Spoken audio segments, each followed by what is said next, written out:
ស្វាគមន៍អ្នកទាំងអស់គ្នាមកកាន់វីដេអូសង្ខេបទៅលេងភ្នំអរ៉ាល់រយៈពេល2យប់3ថ្ងៃភ្នំអរ៉ាល់ស្ថិតនៅភូមិស្រែកិនឃុំត្រពាំងជោស្រុកអរ៉ាល់ខេត្តកំពង់ស្ពឺជាភ្នំដែលខ្ពស់ជាងគេនៅប្រទេសកម្ពុជាមានកម្ពស់1813ម៉ែត្រជាដំបូងយើងចេញពីសហគមន៍ដោយមធ្យោបាយធ្វើដំណើរដោយជិះគោយន្តរយៈពេល2ម៉ោងជាងដើម្បីទៅដល់ជើងភ្នំអរ៉ាល់បន្ទាប់មកពួកយើងក៏នាំគ្នាធ្វើដំណើរដោយថ្មើរជើងរយៈពេល7ម៉ោងជាងទៀតដើម្បីឆ្ពោះទៅកាន់ដំណាក់ទី2ដែលជាកន្លែងបោះតង់បើទោះបីឡើងភ្នំឡើងចំណោតច្រើននិងប្រើរយៈពេលច្រើនម៉ោងក៏ពិតមែនប៉ុន្តែនៅតាមមើលឃើញ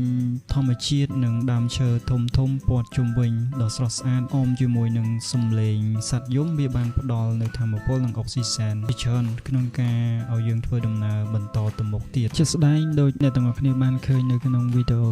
នេះអញ្ចឹងសភាពផ្លូវវាឡើងចំណោតច្រើនមែនទែនប៉ុន្តែវាមិនជាបញ្ហាដោយសារតែផ្លូវដែលយើងឡើងទៅនេះយើងឃើញមានដើមឈើធំព័ទ្ធជុំវិញអមជាមួយនឹងខ្យល់បរិសុទ្ធហើយយើងក៏មានឃើញមានអាបអីជាច្រើនអញ្ចឹងវាឲ្យយើងអស់កម្លាំងអីប្រហែលនេះហើយយើងក៏ធ្វើដំណើរមកតាមផ្លូវហ្នឹងទាំងយប់នេះប្រហែលជាម៉ោង7ហើយបើយើងធ្វើចិត្តដំណើរចិត្តដល់ដំណាក់ទី2ដែរហើយក៏មកដល់ដំណាក់ទី2ក៏ឆ្លៀតឱកាសបានថតបច្ចាន់គឺឃើញថាព្រះពិតជាស្រស់ស្អាតមែនទែនអញ្ចឹងព្រលឹមឡើងយើងក៏ក្រោកពីតង់បន្ទាប់មកយើងក៏បានធ្វើសកម្មភាពដូចជាធ្វើលំហាត់ប្រាណដើម្បីធ្វើចលនាសាច់ដុំដើម្បីយើងចាប់បន្តដំណើរចេញពីដំណាក់ទី2ឆ្ពោះទៅកម្ពស់ភ្នំអរ៉ាល់ដែលមានរយៈកម្ពស់1813ម៉ែត្រអញ្ចឹងយើងត្រូវចេញពីដំណាក់ទី2ហ្នឹងយើងចំណាយពេលប្រហែលជា3ម៉ោងទៀតដើម្បីទៅដល់កម្ពស់អញ្ចឹងយើងនៅតាមផ្លូវយើងឃើញថាទេសភាពស្រស់ស្អាតមែននឹងមានអាប់ជុំវិញអញ្ចឹងវាធ្វើឲ្យមានបរិយាកាសសប្បាយរីករាយជាមួយនឹង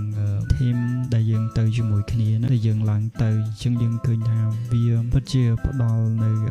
ធម្មពលអុកស៊ីសែនដល់យើងច្រើនមែនទែនធ្វើឲ្យស្លាស់មុខស្លាស់មាត់ហើយស្លាស់ខួរក្បាលបានច្រើននៅពេលដែលទៅដល់ទីនោះហើយបន្ទាប់មកយើងក៏ឆ្លៀតចេញពីកម្ពស់ភ្នំអរ៉ាល់ដើម្បីមកទីតាំងក្តាមលើកជើងហើយបន្ទាប់មកទៀតយើងក៏ឆ្លៀតមកមើលសាកសពយន្តហោះដែលធ្លាក់ក្នុងឆ្នាំ1974ជាចុងក្រោយរឿងមួយដែលខ្ញុំបានរៀននៅពេលដែលឡើងភ្នំអរ៉ាល់ទោះបីយើង